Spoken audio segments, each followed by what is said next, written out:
আসসালামু আলাইকুম প্রিয় দর্শক, সবাইকে আমন্ত্রণ জানাচ্ছি Bengali Ramadan menu powered by easy gas stove. প্রতিদিনের রান্নায় গৃহিণীর আস্থা। প্রিয় দর্শক, প্রতিদিন ঠিক এই সময় আমি বন্যা হাজির হয়ে যাই আমাদের আয়োজন নিয়ে। আমাদের সঙ্গে থাকে একজন রন্ধনশিল্পী। আজকেও তার ব্যতিক্রম নয়, আজকে আছে রন্ধনশিল্পী জলি খান। কেমন আছেন আপু? এই তো আলহামদুলিল্লাহ, তুমি কেমন আছো? অনেক ভালো আছি। আমন্ত্রণ আমাদের আজকের আয়োজনে। থ্যাংক ইউ আপু, আজকে কি রান্না করে দেখাবেন আমাদের? আজকে আমি দেখাবো বিফ জালি কাবাব। বিফ জালি কাবাব। বা কী লাগছে এটা বানাতে? বিফ জালি কাবাব বানাতে আমার যা লাগছে, আমাদের কিমা লাগছে 250 গ্রাম, কাঁচামরিচ কুচি, পুদিনা পাতা কুচি, ধনে পাতা কুচি, তারপর হচ্ছে বেরেস্তা, পেঁয়াজ বেরেস্তা, ডিম লাগছে 2টো, পেঁয়াজ আর ধনে পাতা এটা ডেকোরেশনের জন্য। তারপর হচ্ছে আমাদের লাল মরিচের গুঁড়ো, গরম মশলা, টমেটো কেচাপ, আদা রসুন পেস্ট, আর হচ্ছে এটা হচ্ছে কি বলে জয়ত্রী। তাহলে আমি শুরু করে দিই। ঠিক আছে, আমরা শুরু করি। আমি এখন মেরিনেট করে নিই। হ্যাঁ,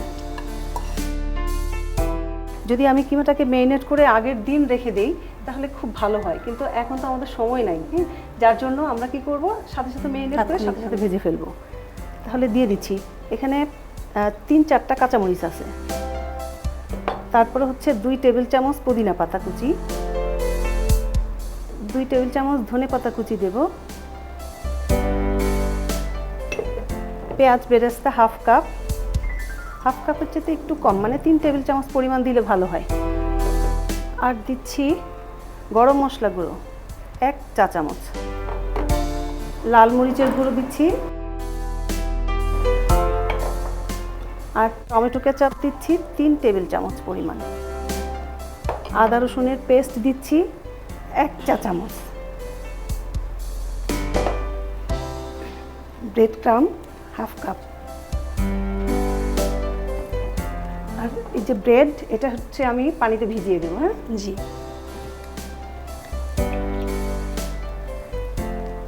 এখন আমি একটু জয়ত্রী একটু গ্রেট করে দেবো। হ্যাঁ, একটু সামান্য জয়ত্রী দিলাম, আর দেব লবণটা পরিমাণ মতো। এটা হলো তোমার ইচ্ছার উপরে নির্ভর করে, এটা পরিমাণ করে দিতে হয়।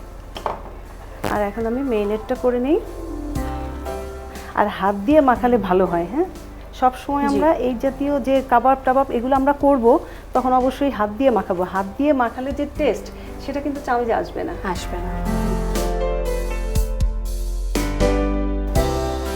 আচ্ছা, তুমি এক কাজ করো, এই ফাঁকে তেলটা গরম দিয়ে দিই। অবশ্যই, আমি জ্বালিয়ে দিচ্ছি এই যে গ্যাস স্টোভ। প্রতিদিনের রান্নায় গৃহিণীর আস্থা।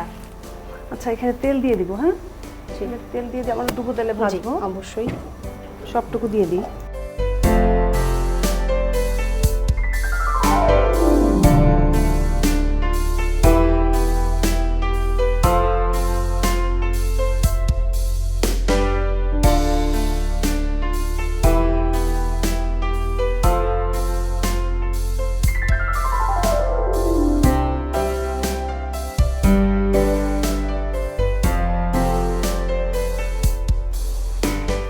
আমাদের 250 গ্রাম কিমাতে 7 থেকে 8টা পরিমাণ জালি কাবাব হয়। হ্যাঁ, আর এটা যদি তুমি বেশি ঠিক করো, বেশি মোটা করো, সেক্ষেত্রে আমরা 8 থেকে 10 মিনিট অবশ্যই ভাজবো।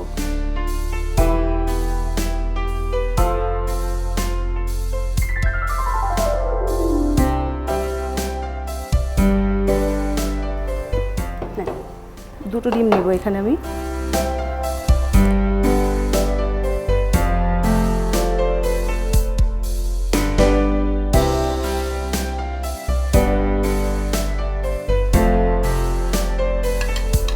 ডিমটা শুধু আমি, অন্য কিছু দেবো না, এখানে লবণও দেবো না, না গোলমরিচ কিছু দেবো না, যেহেতু আমার ওখানে সব কিছু দেওয়া আছে।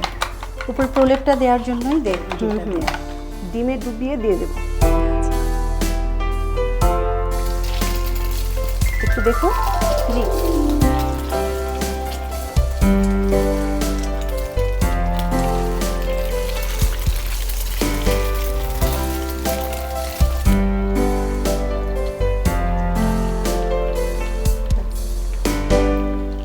এটা হতে নিশ্চয়ই কিছুক্ষণ সময় লাগবে আমাদের মনে হচ্ছে। হ্যাঁ, যেহেতু একটু সেদ্ধ হবার একটা ব্যাপার আছে। আপু, আমাদের জালি কাবাবের বর্তমান অবস্থাটা কি একটু যদি আমাদের বলেন? একটু উল্টিয়ে দেখি, অনেকটা হয়ে আসছে, ওই পাশটা একটু দেখবো, তারপরে নামিয়ে নেব। হ্যাঁ, আপু এই ফাঁকে একটু আপনার সম্পর্কে জানতে চাই, আপনি বর্তমান সময়ে কোথায় কোথায় ব্যস্ত আছেন, কি কি কাজ করছেন?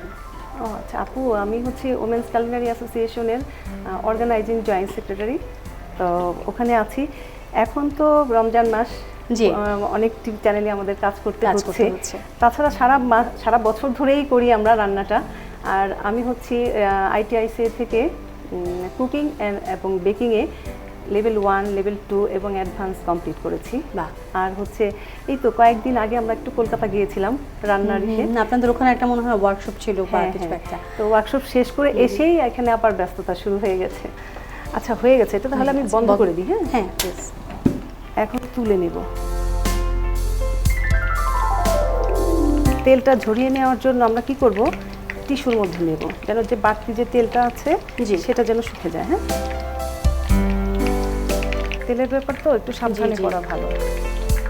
আর এই জালি কাবাবটা তো তোমাকে আগেই বলেছি, আমরা মাটন দিয়ে, বিফ দিয়ে, চিকেন দিয়ে সব কিছু দিয়েই করতে পারি, কিন্তু অথেন্টিক হচ্ছে বিফ দিয়ে, মাটন দিয়ে। এখন হচ্ছে একটু ডেকোরেশন করার জন্য একটু ম্যাঙ্গোলিটা আগে ঢেলে নিই। হ্যাঁ, প্রচণ্ড গরমে ইফতারে আসলে ড্রিঙ্কস না হলে কিন্তু আমাদের একেবারেই চলে না। আর ম্যাঙ্গো ড্রিঙ্কস এটা প্রচণ্ড স্বাস্থ্যসম্মত। যেহেতু গরমের দিনে আমরা অবশ্যই এই ধরনের একটা ড্রিঙ্কস রাখার চেষ্টা করবো ইফতারির সময়। হ্যাঁ জি। আর আমি যেহেতু ইফতারের আইটেম জালি কাবাব করছি, তো জালি কাবাবের সাথে ম্যাঙ্গোলিটা খুব যায়। এটা এখান দিয়ে দিই। হ্যাঁ ঠিক আছে। আর কাবাবের সাথে পেঁয়াজটা খুব যায়, পেঁয়াজ, কাঁচামরিচ এটা দিলে খুব ভালো লাগে আর কি। যখনই আমরা কাবাব খাই দেখবা রেস্টুরেন্টে কি কোথাও, তখন কিন্তু আমাদের পেঁয়াজটা দেয়, তাই না? একদম।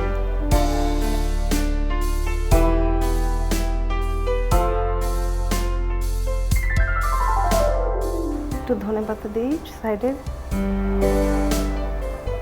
কাঁচামরিচটা তো আমাদের লাগেই, একটু সস দিয়ে দিই। এই তিনটা দিয়ে যখন আমাদের কাছে কিছু থাকবে না, তখন আমরা কি করব, পেঁয়াজ, কাঁচামরিচ এবং সস দিয়েও এটা পরিবেশন করতে পারবো। তাহলে হয়ে গেল আমাদের বিফ জালি কাবাব। বাহ, দেখতে খুব ভালো হয়েছে, ডেকোরেশনটা অনেক সুন্দর হয়েছে এবং অনেক পছন্দের একটা খাবার। অনেক ধন্যবাদ আপু, আপনাকে সময় দিয়েছেন আজকে আমাদের এত সুন্দর একটি ডিশ তৈরি করে দেখালেন। ধন্যবাদ তোমাকে এবং ধন্যবাদ গ্লোবাল টেলিভিশনকে, আর এত সুন্দর একটা পরিবেশে আমাকে আমন্ত্রণ জানানোর জন্য সবাইকে ধন্যবাদ।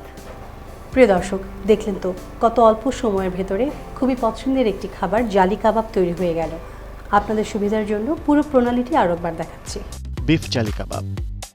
বিফ কিমা 250 গ্রাম, পাউরুটি 2 পিস, পেঁয়াজ বেরেস্তা 3 টেবিল চামচ, পুদিনা পাতা কুচি 2 টেবিল চামচ, ধনে পাতা কুচি 2 টেবিল চামচ, গরম মশলা গুঁড়া 1 চা চামচ, আদা রসুন বাটা 1 টেবিল চামচ, জয়ফল জয়ত্রী গুঁড়া 1/2 চা চামচ, মরিচ গুঁড়া 1 চা চামচ, কাঁচামরিচ কুচি 3 থেকে 4টি, টমেটো সস 1 টেবিল চামচ, ডিম 2টা, ব্রেড ক্রাম্ব 1/2 কাপ, লবণ স্বাদমতো, তেল পরিমাণ মতো।